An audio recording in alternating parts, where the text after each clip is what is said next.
Welcome back, dear students. In the previous class, we had studied the Hadoop ecosystem and some of the projects under Hadoop ecosystem like Apache Kafka, Apache Spark, Storm and Flink. So let us study an architecture today which is called as a Lambda architecture. It is an architecture, it is a data processing architecture. It is designed to handle massive quantity of data, huge amount of data. So this is used for querying both data in motion and data at rest. So what is this data in motion and data at rest? We have already studied, right? Data in motion means which is moving from one place to another place, like the data which is generated by IoT network sensors will be fetched from the sensors and will be moved to the fog layer from edge layer. Edge layer means the sensors, where the sensors exist. There's a little amount of processing happens, then it is moved to the fog layer. There some amount of processing happens, and then it will be forwarded to cloud. So this data is moving from one layer to another layer until it reaches the cloud generated by the sensors.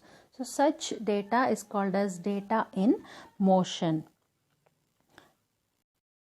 Then the data at rest. Data at rest means when it reaches the cloud, the data generated by edge layer through fog layer, it reaches the cloud, and there it will be stored for a longer time so that it can be analyzed and some business insight is derived out of it.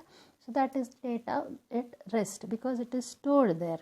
So data at rest. So for querying both data in motion and data at rest, this Lambda architecture is used. It uses Hadoop ecosystem projects to perform this operation. So there are two layers in Lambda architecture. One is the batch processing layer and the stream processing layer. The other one is a stream processing layer. So let us see the architecture. Okay, this diagram shows you the Lambda architecture where we have two layers. One is the stream layer here and the other one is the batch layer. And one more layer we have called the serving layer. This serving layer is used for combining the data which is generated from stream layer and the batch layer. The data for processing is for both these layers, stream layer and batch layer, are taken from a message broker which is commonly a Kafka broker. So we have studied about Kafka in the previous classes, right, which is a message broker. So the data for processing either in the stream layer or in the batch layer is taken by a message broker. So commonly that message broker will be a Kafka broker. The data which is given by the Kafka is processed in the stream layer and batch layer parallelly. Result delivered to the data store for additional processing, or any queries if need to be run, they can be run in the data store. So here this system, what we are seeing here in the Lambda architecture is not only limited to the projects of Hadoop ecosystem. There can be any projects, any packages which can be used which are not there in Hadoop ecosystem also, but the projects in the Hadoop ecosystem will best match the requirements. Hence we are going for Hadoop ecosystem projects. Coming to the layers in detail, so let us see about the stream layer. So this stream layer is responsible for near real-time processing. So what is this near real-time processing? We have come across real-time processing, right? So what is this near real-time processing? To know about near real-time processing, let us see what is real-time processing. So real-time processing means when you need the information immediately, we go for near real-time processing, right? When the information is needed immediately, we go for real-time processing. For example, ATM machines. So there you give your data and you want to you want to view your balance or you want to withdraw amount. You cannot wait for minutes or hours, right? Giving a query to the ATM and you cannot wait for minutes or hours. You want the data immediately, either the balance to be displayed immediately, or you can deposit the amount, it should be taken and balance should be showed immediately, or it should also give you the amount which you want to withdraw immediately. You cannot wait for a longer time. So that is real-time processing. Another example of real-time processing is radar systems. Radar systems using radio signals will detect the aircrafts, ships, missiles, and also it will gather the weather information. In such cases, the time is very critical. The processing has to happen immediately. So such systems where the time is very critical, they are called as real-time systems. But what are these near real-time systems or near real-time processing? Is the system where the speed is important, but it don't need to be done immediately. The processing need not be done immediately. A little amount of delay is accepted in near real-time processing. The examples of such systems are processing sensor data, where a few seconds or few minutes of delay can be accepted. So that is near real-time processing. Speed is important, time is important, latency, but a little amount of latency can be accepted in near real-time processing. Okay, there is another system called as batch processing, which we'll be using in this batch layer. So what is this batch processing is? It is less time sensitive as compared to near real time and real time. So here jobs can take hours or even days to be processed. The data like historical data or archived data, so can be processed by taking hours or days together. Such processing systems are called as batch processing systems. So we'll come to that when we will discuss about the batch layer. Okay, so now coming back to stream layer, it is responsible for near real-time processing. Near real-time processing in the sense the time is important, the speed is important, but little amount of delay is acceptable. So that is stream layer. It processes the stream data. The packages used, the Hadoop ecosystem packages used are the Spark streaming, Storm streaming, and the Flink can be used in the stream layer. Okay, then the batch layer. So this batch layer, it consists of batch processing and data store. So it consists of both batch processing and data store. As we discussed, what is batch processing? It is not time sensitive. The processing may take hours or sometimes days also. This batch processing uses massive parallel processing, which we have seen in the previous class, or NoSQL, or it can also use data warehouses to meet the requirements of the batch layer processing. What is this data warehouse? It is a central repository of integrated data from one or more sources used for reporting and analyzing the data. It is data warehouse. Okay, so this batch layer uses the massive parallel processing MPP or NoSQL or data warehouses to meet the requirements of batch processing. That is the batch layer. Then coming to the serving layer. So this serving layer acts as data store and mediator.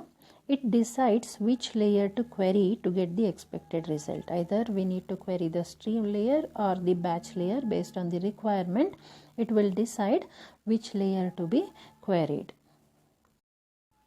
For historical view, it queries the batch layer. For real-time analytics, it queries the stream layers. It is used by data consumers to access the batch layer and the stream layer simultaneously. So it is used by the consumers to access the stream layer and the batch layer simultaneously. So this is about the Lambda architecture, which is used for data processing and designed to handle massive quantity of data, which is used for querying both data in motion and data at rest. Okay, now let us study about the edge streaming analytics. In the IoT world, massive amount of data generated and is to be responded to immediately, and also the bandwidth requirement also to be matched, because the edge generates lot of data and need to be sent to fog and then sent to cloud, so it consumes lot of bandwidth, so that consideration also to be made. But the data is sensitive and needs immediate response, right? So the data which is generated in the edge need to be sent to fog and then to cloud, and there the analysis has to happen, the decision to be taken, and which is sent to fog, and then edge response will be sent back to edge, which takes lot of time. But some situations that delay may not be acceptable, because some kind of operations need immediate response. For example, in oil and gas industry, the pressure data on the pumps should be monitored regularly. So any variations happens in the pressure to be immediately noticed and to be attended. In that case, we cannot wait till the data moves from edge to cloud. Analysis happens in the cloud and response is sent back to the edge. So that takes a lot of latency. And similarly, in automobile racing industry, for example, Formula 1, each car may be having 150 to 200 sensors, and each of them may be generating thousands of data per second. So if one car is generating thousands of data per second, just imagine per race there will be hundreds of gigabytes of data per race will be generated. So the sensor data which is generated by the car to be sent to trackside wireless sensors, and in race there may be some sudden changes also happen, like weather changes, the tire conditions will change, and some accidents may happen. In these situations, decisions like when to pit and what kind of tires to be used, when to pass, when to slow down, all such decisions to be immediately made within seconds, which leads to winning or losing the race. Such decisions will decide winning or losing the race. In such critical analysis, rather than depending on the cloud, some analysis can be done in the edge itself to get efficient and timely results. That is what edge streaming analytics is. So rather than sending the data generated by sensors to the cloud and then waiting for the response, which is consuming lot of bandwidth and also having some latency, in time critical applications like as just discussed, cannot accept any kind of delay. In such cases, it is better to have edge streaming analytics. So that is edge streaming analytics. So this is the thing what I told just now. Now let us compare the big data and edge analytics. So what is this big data and edge analytics? So big data analytics is the analytics of the data at rest, isn't it? So big data analytics happens in the cloud and the data at rest is available in the cloud, whereas edge analytics deals with the data analytics of the data at motion. So in the edge, data will be in motion, and the analytics of the edge is nothing but analyzing the data at motion. Streaming analytics allows to continually monitor and assess data in real time, so that fine tuning of your predictions can be done. Once the data has been analyzed and reduced at the edge, the resultant data can be sent to the cloud and used to gain deeper insights, isn't it? So once the edge data is analyzed there itself, and later it can be sent to the cloud for getting the deeper insights. The edge is highly distributed. That means there are several sensors from which the data will be gathered by the edge, and which need to be highly coordinated and structured. Edge or fog nodes should be able to communicate with each other when necessary and report results to the big data system in the cloud. So edge and fog both need to be communicating with each other and make some necessary decisions and then report that to the cloud.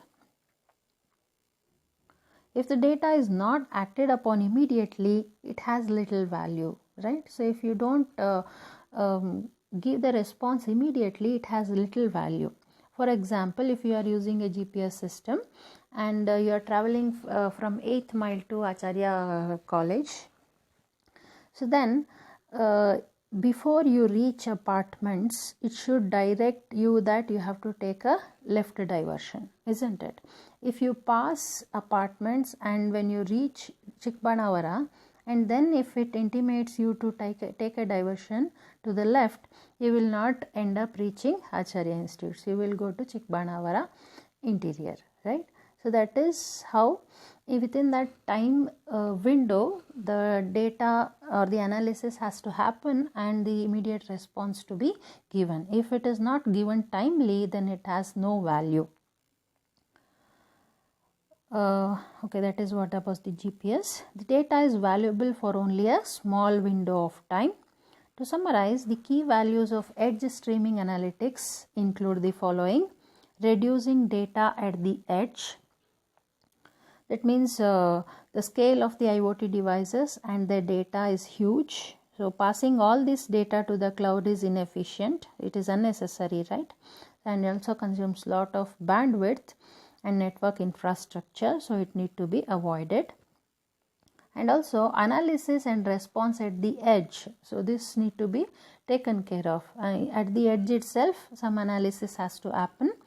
Some data is useful only at the edge. For example, some feedback system. So it is useful only at the edge. It need not be sent to the cloud.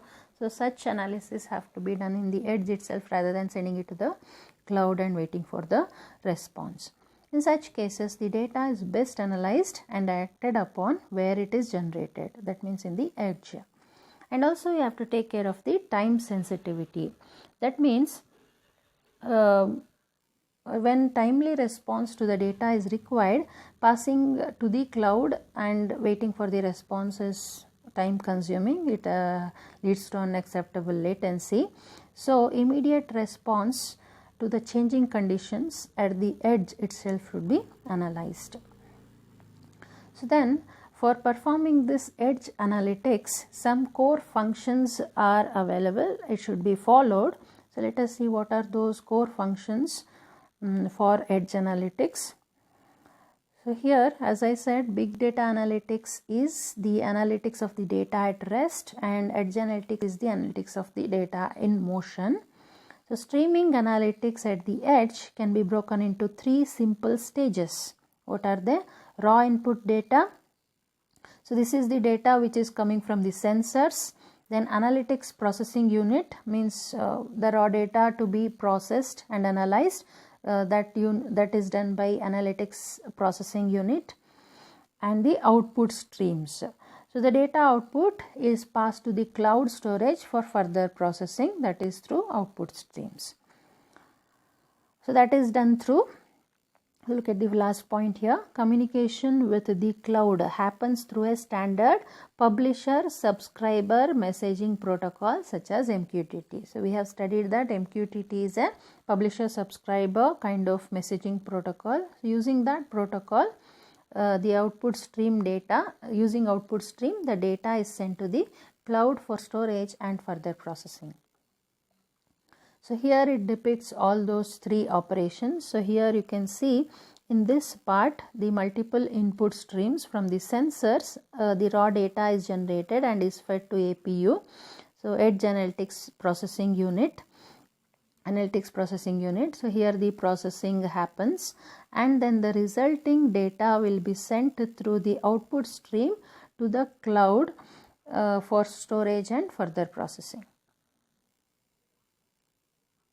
In order to perform analysis in real time, the APU needs to perform the following functions. So these are the analytics, edge analytics functions.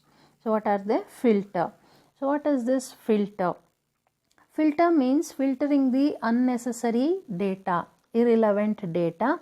So some of the sensors may be polling on a regular basis that I am reachable, I am still reachable. So such kind of information is given by some sensors, which is not necessary to be recorded every time. So that can be filtered. So filtering means the data which is not really relevant can be ignored. Then transform. So what is this transform? Transform means converting a data, raw data, into a format which can be used for processing, which is processing ready. In data warehousing world, extract, transform and load ETL operations are used to manipulate data structure into a form that can be processed, that can be used for other purposes. So transform means in streaming analytics, once the data is filtered, it needs to be formatted for processing. So that is transform. Then time. Time means time operation. As the real-time streaming data flows, a timing context need to be established. So how often you want to get the data from the sensor, whether minute by minute basis or hourly basis or daily basis, that time constraint need to be fixed. So for example, let us see this establishing a time window for analytics of average temperature from a sensor. So what this diagram is depicting is the APU reporting average temperature every minute based on average of past 2 minutes. So here you can see, so these brackets are indicating past 2 minutes group. So here this group is grouping the 4, 5 and 4, 6. There is only one data generated at 4, 5 and 2 datum generated at 4, 6. So these 2 data. So that is grouped under one group. So now this group is having 4 data which is generated at the value at the time 4, 6, 4, 6, 2 data, 4, 7, 4, 7, 2 data. So 2 minutes data, 4, 6 and 4, 7. 2 minutes generated data is grouped under one group, and again this group you can see it is generated at 4, 7, 4, 7, 4, 8, 4, 9. So all this is because 4, 9 there is only one data, it is grouped under single group. So now you can see in this part the average sensing, the analytics is happening here. Every minute, every 2 minutes average of the temperature is taken here. So from this group you can see 4, 5 one data, 4, 6 2 data. So 4, 5 there is only one data from sensor 5, so that is 23.5 as it is kept. But from 4, 6 4 hours 6 minutes it is taken by sensor 3 two readings, that is 27.22 and 26.89. the average of these two will be taken because it is generated in the same time by the same sensor. So the average will be taken of these two, and which is 27.06 will be recorded. Similarly, from these 4 we have 4 o'clock 6 minute there is data from sensor 3, another 4 o'clock 6 minute, another data from sensor 3 itself. So you can see the second is varied here, this is 4, 5 and this is 5, 4. The average of which sensor 3, the average of which will be taken 27.22 and 26.89. The average is 27.06 will be recorded.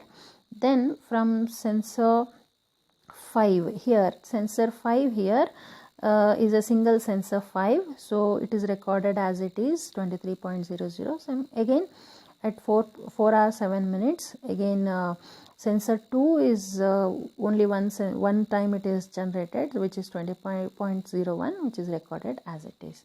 Similarly with these groups.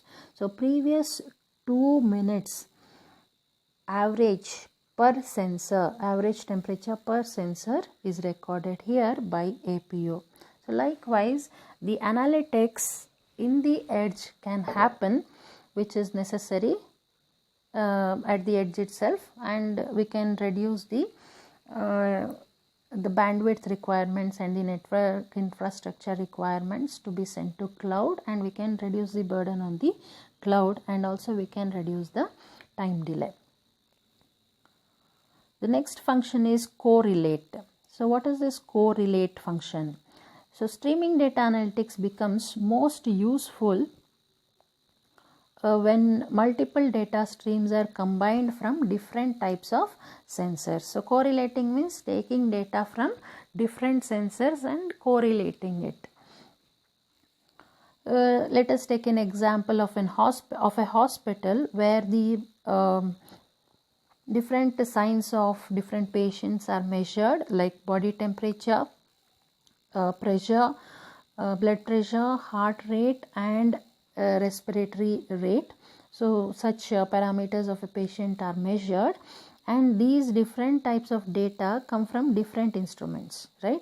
So body temperature is from thermometer, blood pressure is measured through BP device, and heart rate through pulse reading device, and respiratory rate.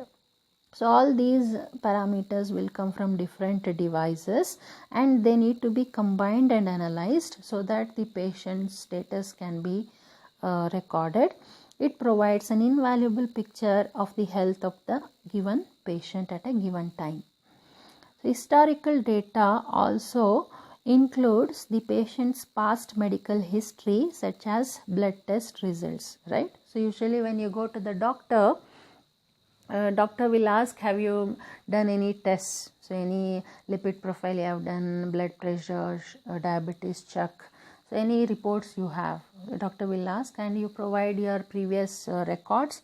Based on the history, doctor will analyze you for further treatment, right? So similar way, historical data of a patient also plays a vital role in treating a patient. Combining historical data gives the live streaming data a powerful context and promotes more insight into the current condition of the patient. So it gives a value. The historical data gives more value, more information about the patient to give some treatment to the patient. So here the correlate operation is explained, correlating data streams with historical data. So as we have seen previously, the data from different sensors, as we just discussed, the blood pressure, respiratory rate, and other parameters of a patient from different devices will be read, and it is sent to analytics. So first operation, filter, unwanted unrelated data will be removed. Then the data is transformed to a particular format where it can be used for processing. Then correlate operation comes. Correlation operation, by taking this result, it will take the historical data and then it will correlate with the current data. So current data will be matched with the historical data so that the more insight of the patient condition will be known, and it will be helpful for further treatment of the patient. The next operation is pattern matching. So as we discussed in the previous case, here, so the historical data have to be correlated, and also here only the pattern matching also comes, right? Like for example, pattern matching operations are used for gaining the deeper insight of the data. For example, APU has been collecting patients' vitals for some time and has gained an understanding of the expected patterns for each variable being monitored. So in which time, which situation, what will be the condition of the patient, that has been analyzed by the APU, analyzing processing unit. If an unexpected event arises, such as there is a sudden change in the heart rate or sudden change in the respiration, then pattern matching operator recognizes this as out of the ordinary and can take certain actions, right? If there is a sudden change in the heart rate or sudden change in the respiration of the patient, So as it is not as usual, so history also comes into picture. So history, patient history will be taken and current pattern will be matched with the history. If there is some variation, sudden change, then certain action need to be changed. So what actions? Like generating an alarm or informing the staff nurse. The pattern can be simple or complex, which need to be matched. So what we need to use for pattern matching is machine learning technology, which will identify this pattern. So machine learning technology will be useful for pattern matching. Then another operation is improve business intelligence. By doing all this, of course, efficiency in treating the patients will come. If efficient treatment is given by a hospital to the patients, then definitely that hospital gains a good name, good word of mouth, and more patients will come to that same hospital for treatment, right? So that is improving the business intelligence. So also we can reduce sending worthless data to the cloud by performing edge analytics. Over time, the resulting changes in business logic can produce improvement in basic operations, bringing in higher levels of care and better efficiencies for the hospital, thereby improving the business.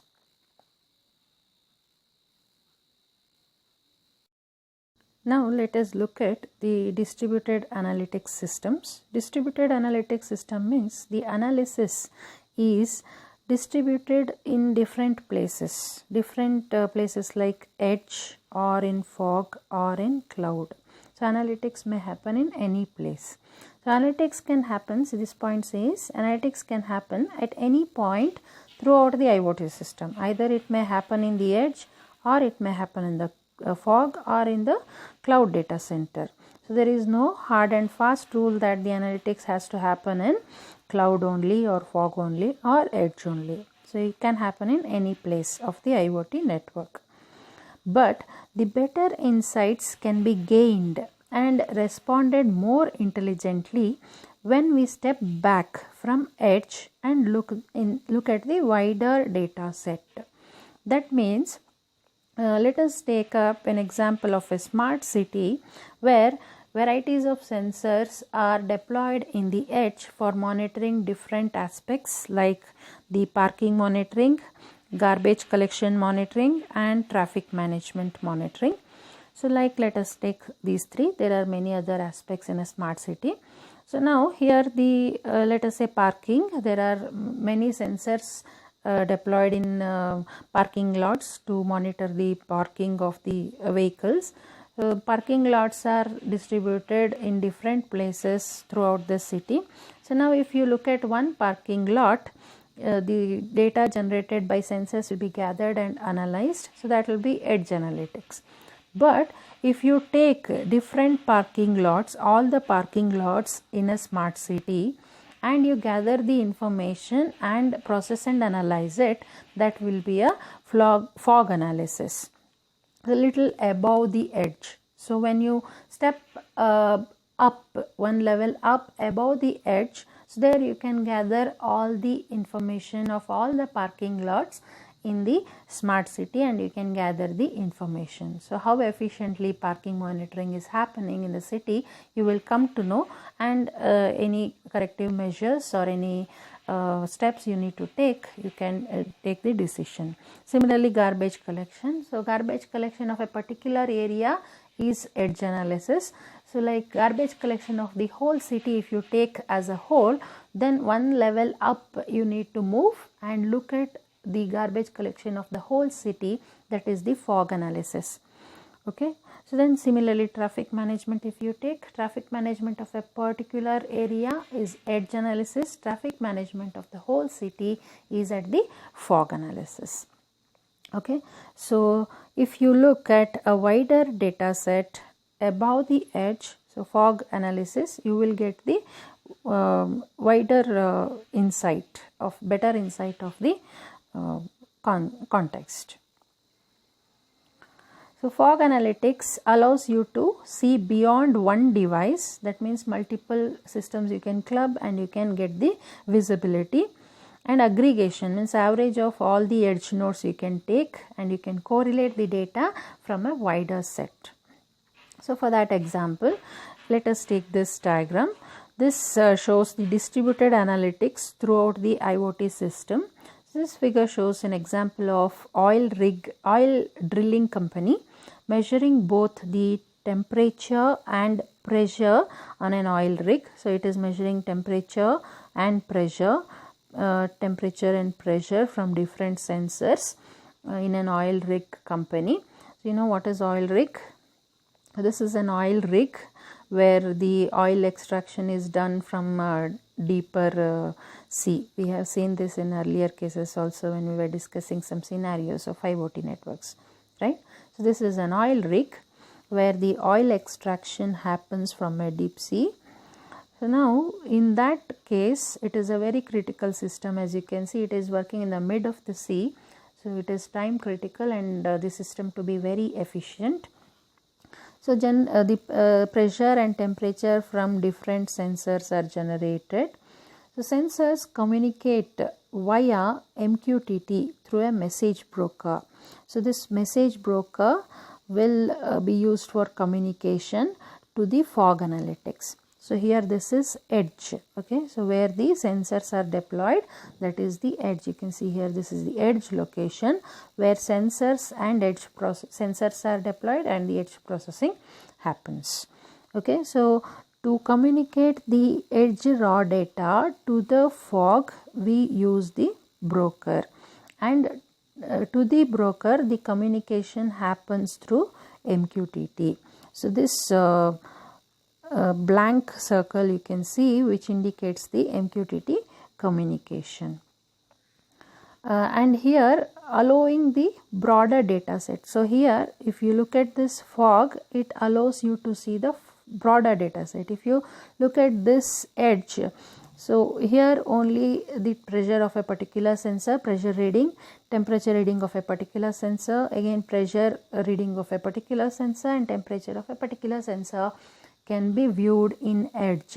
But if you go one step up and look at the issue from the fog view, then all these data aggregated view can be viewed, and it will be helpful for taking any particular decision and can be analyzed in a proper manner. So for communication of this data to the fog, these brokers are used, and these brokers use the MQTT. MQTT is the subscribe and publish technology it uses. So these sensors will publish the data, these brokers will subscribe for this data and will be taking the data from the sensors.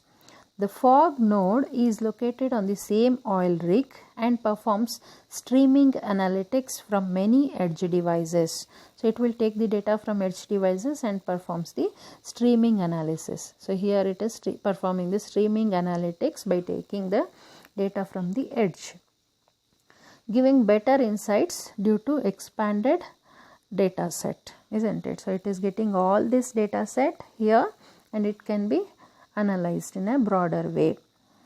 Not as quick response as edge analytics. So here fog is also performing analytics, but it cannot give you as quick response as the edge analytics, but it will give you the response close to the real time.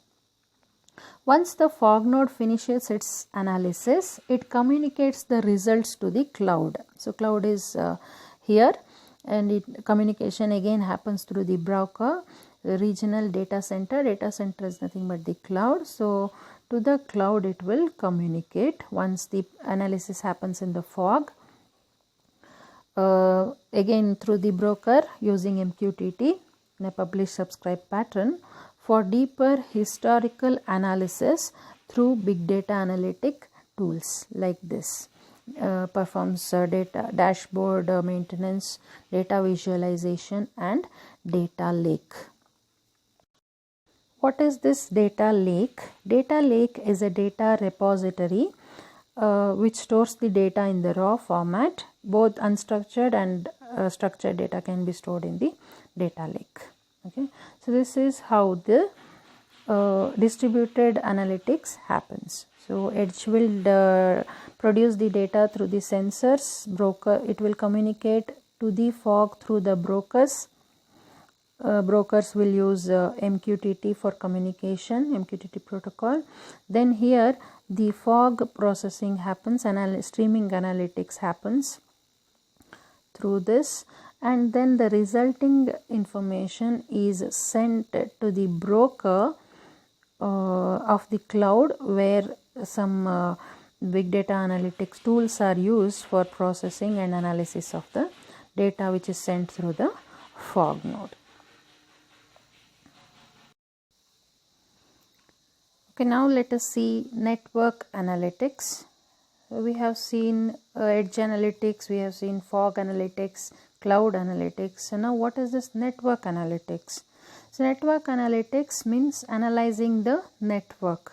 So pattern of flow of the traffic and other details of the network so need to be analyzed. Why the network need to be analyzed, or how it is done, what are the advantages, benefits? Let us see. So network analytics analyze details of communication patterns which are made by the protocols and correlate this access across the network. That means it will analyze the pattern and it will check with the history of the pattern. So if any match is not found, so like irregularity is found, then it will analyze. So why this irregularity has happened, what is the reason? Is it because of some legal changes or some intrusion attacks are happening? So because of that network analytic need to be done. It allows to identify the normal behavior in a network. If there is any deviation in the normal behavior, anomalies can be identified, such as intrusion detection or excessive traffic detected. So such things can be identified. It is a powerful tool for even troubleshooting. So next we have, in the next slide we have a figure which is showing the field area network traffic analytics performed on an aggregation router in a smart grid. So let us see the diagram. So this diagram shows a smart grid fan field area network analytics with net flow example. So what is this net flow? Net flow is a tool which is used for analyzing the network analysis. We will study about this net flow in the upcoming discussion in detail, how actually it performs the network analytics. So here it shows the multi-services fan. This is site 1, this is site 2, this is site 3, from where the traffic pattern, the network pattern is studied. So there are the routers and switches which will be used for this purpose. So there is also a potential flexible net flow collector points. So here these are the points where the network analytics is collected and then it is sent to the head ends. So here we have a SCADA head end, right? So we have studied about SCADA in the previous discussion. It stands for supervising control and data acquisition. It will perform some network analytics and it has some network operations management and some head ends which will analyze the network pattern and will be used for various purposes.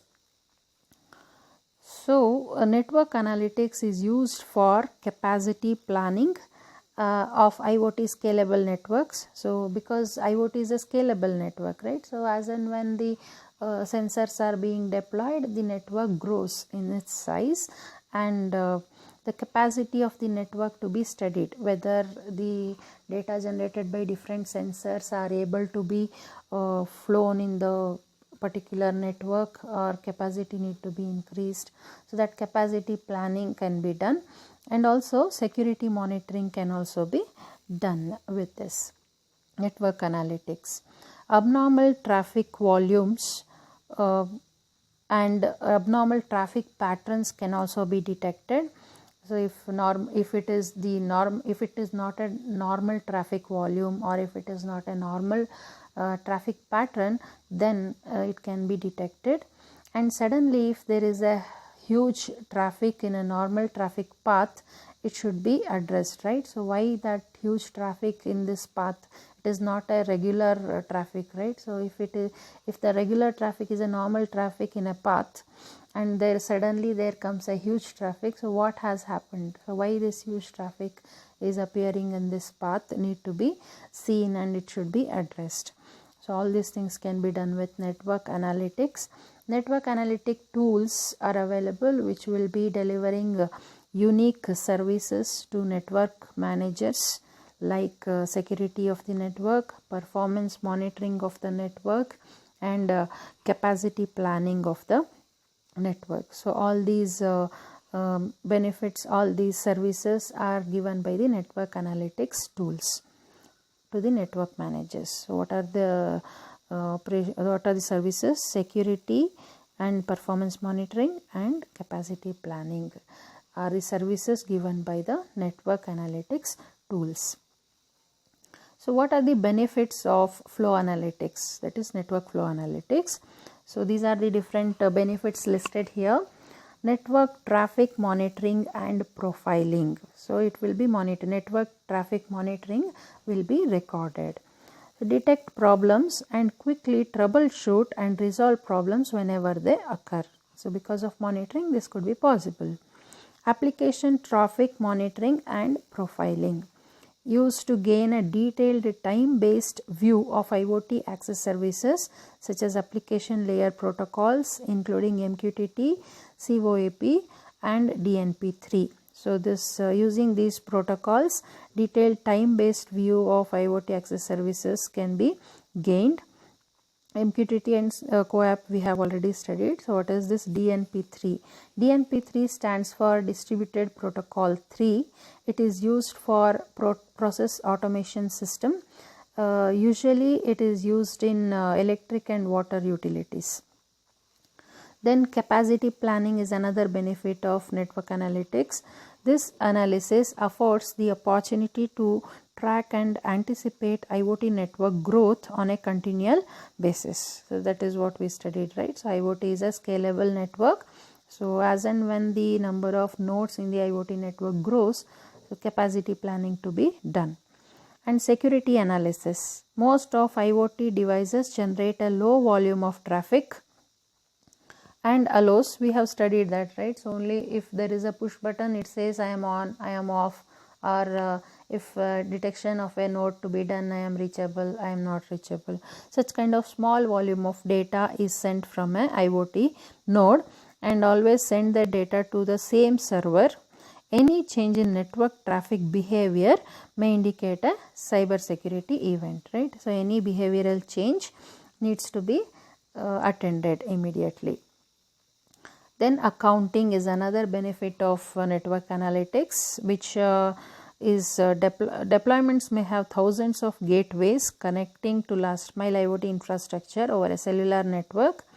So flow monitoring can thus be leveraged to analyze the optimized billing. So accounting means related to billing. Optimized billing can be done. Data warehousing and data mining is another benefit, where flow data or derived information can be warehoused for later retrieval and analysis. So the flow information should be historical data to be stored, right? So that we can monitor whether it is the flow, the network is happening, the network flow is happening in the same way, or there is some deviation. So for that purpose, the derived information can be warehoused and can be retrieved for the later analysis. Okay, so the next topic is network flow, which is a network analytics tool. So let us study this topic in the next class. Okay, that's all for today. Have a good day. Bye.